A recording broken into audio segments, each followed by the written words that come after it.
Hello and welcome to World Cup skiing. Yes, we're back, and we're back in the picturesque town of Garmisch-Partenkirchen in Germany.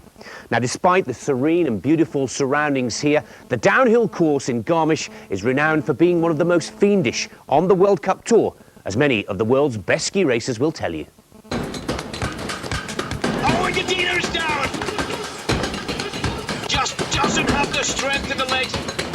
In trouble very late and offline, and into the netting goes Rauber. And quite a nasty crash at that. And there's another skier down. Klaus Krall goes into the netting. Sullivan is down. And surely now questions will be asked whether this race is a little too tough. Yes, the hellhole section of the downhill course here in Garmisch really is living up to its name. And one man who currently sits on top of the World Cup downhill standings personally hates that particular turn. Can you guess who he is? Now coming into the hell turn. This is where the big guns like Gadina fell on Valkoffer. A little uneasy. Stay forward. Oh, Valkoffer's gone! The world downhill champion is also in the netting. Just doesn't have the power. 1.17 seconds advantage over Spanovic, and he just loses it again. Another racer cannot hold it through. This is where he went last year. He's done it again. Valkoffer, for the second year of asking, almost going into the netting. It clearly plays on the back of the mind. He knew it was coming, and from being a focused, aggressive downhill skier, he almost turned to putty before the hellhole, and did so well to avoid the netting. Can Valkoffer hold it through this bogey turn for him? Oh, no, he can't! Valkoffer's down again! Back up on his skis, so lucky not to go into the netting, and it's almost like a mental block for the Austrian. Yes, a man hoping to exercise past demons. We'll be catching up with Michael Valkoffer later on in today's show. But first, let's take a look at what's coming up in more detail. 5 races coming up tonight. The men are in Garmisch, a double downhill and a Super G. The women are in Åre, Sweden, a Super G and a giant slalom. Shemi Alcott takes a personal look at the recent World Championships in Italy. And you could be off to that World Championship resort if you win our latest competition. So stay tuned for an action-packed 2 hours right here on 4.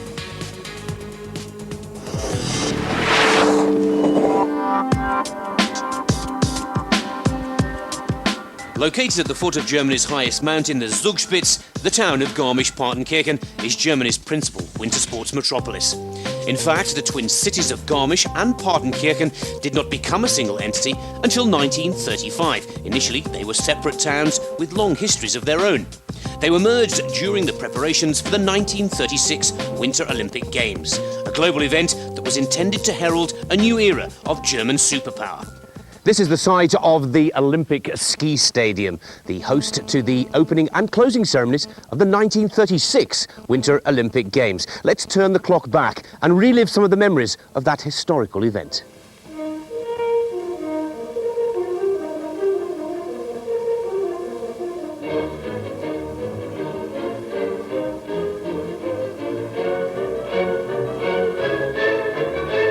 Ich erkläre die 4. Olympischen Winterspiele 1936 in Garmisch-Partenkirchen für eröffnet.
In all, 28 nations, 750 athletes and over 600,000 spectators made this Winter Olympics the biggest ever.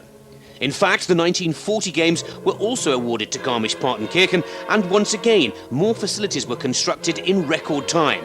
However, Hitler's declaration of war led to the cancellation of the Games, and the work was never finished.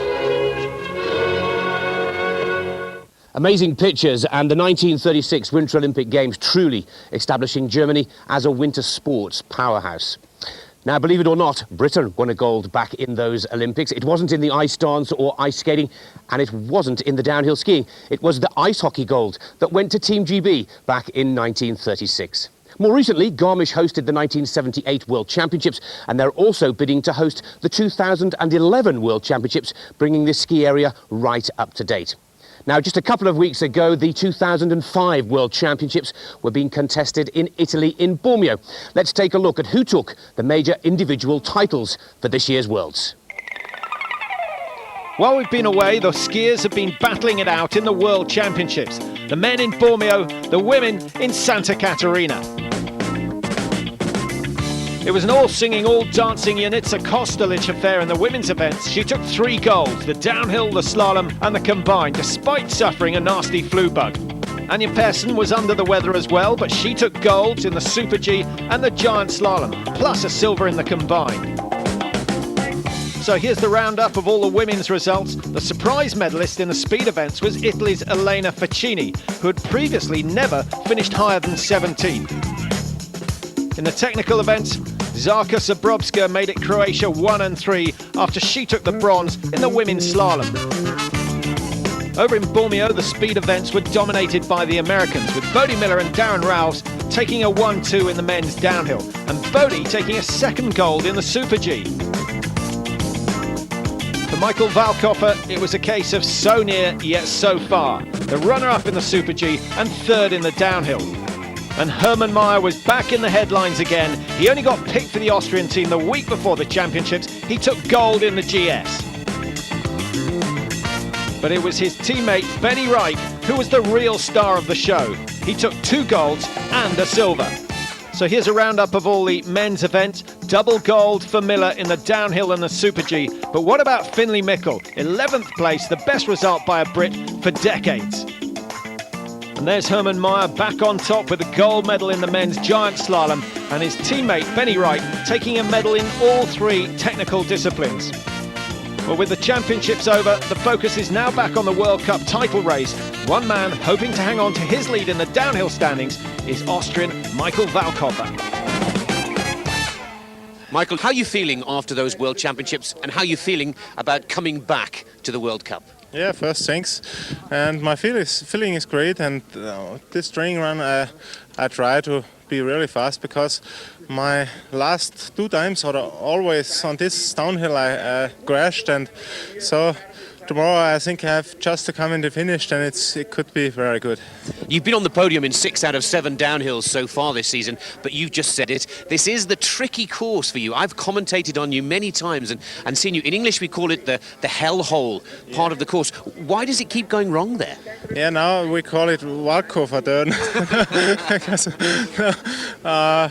I say the ground speed was always I was fast by the last intermediate time, but I cannot finish, and so this year it looks better. I changed my boots. The atomic boots work better for bumpy course, and so I hope tomorrow that I can finish, and then I think could be one of the top.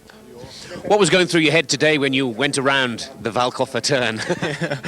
Yeah, I think when I win here tomorrow, then they could change the name. So Michael Valkoffer, as determined as ever to keep Bodie Miller at bay at the top of the World Cup downhill standings. We'll see if he can do just that after the break, when we'll bring you not 1 but 2 downhill competitions from Garmisch-Partenkirchen in Germany. Don't go away.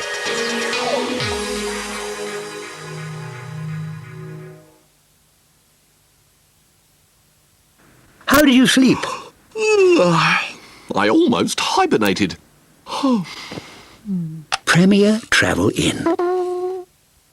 Take the 30-day challenge from Purina One. See the healthy difference in 30 days or your money back. Look for details in store or visit purina1.co.uk. Flora Proactive Spread contains a plant extract that can help you reduce your cholesterol. And now it comes in a delicious yogurt, clinically proven to lower cholesterol.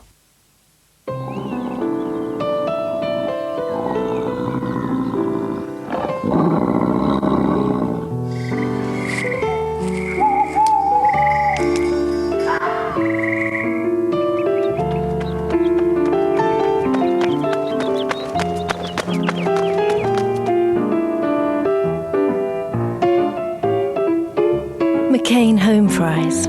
Taste the chip from heaven.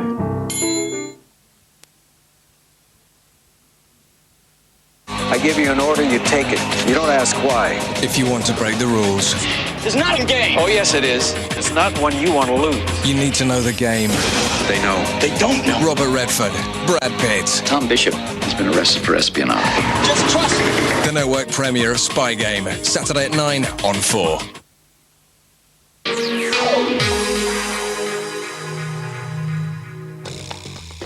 The Italian Toursport has come up trumps with this week's World Cup skiing competition. On offer is a week for 2 people in the charming medieval spa town of Bormio, the venue of the recent Alpine World Ski Championships. The winners will stay in a 3-star hotel on a half-board basis, and flights and ski passes are also included. For a chance to win this competition, courtesy of Consorzio Turistico Alta Valtellina and Ryanair, all you have to do is answer this question. Who won gold in the men's downhill and Super G races in Bormio this month? Was it A. Stefan Eberharter, B. Hermann Maier, or C. Bodie Miller? And if you think you know the answer, then call this number 09013 263 263. Or you can text the word ski, A, B or C to 83188. And remember, you can take part as many times as you like, and lines are open until midday, Saturday the 26th of February. Good luck. Welcome back to Garmisch-Partenkirchen in Germany. Now we're about to get straight into the action, but many of you may remember these horrendous weather conditions from Kitzbühel a month ago. Well, that competition has been rescheduled here in Germany, but before we get into the race, let's go up to the course with the former British #1, Konrad Bartelski. The great thing about downhill racing is that the courses we race on are all so different. Each one has its particular memorable character, and the Kandahar at Garmisch is no exception. It starts off with a couple of tight turns, nothing too special about that, and it's a nice gentle entry into the downhill race. But when you come up to the Trogelhang, this is where the race is won or lost. And this is the key point on the race course, because this is where you're going to pick up all your speed. If you look down here, I almost get vertigo looking down to see the road at the bottom, and you've got to aim for that road. You've got 2 very tight turns on the way down, very steep, tough snow on this course here. And the trick is to make 2 very clean turns, which is difficult because you're going fast, the mountain's steep, and you've got a lot of pressure on.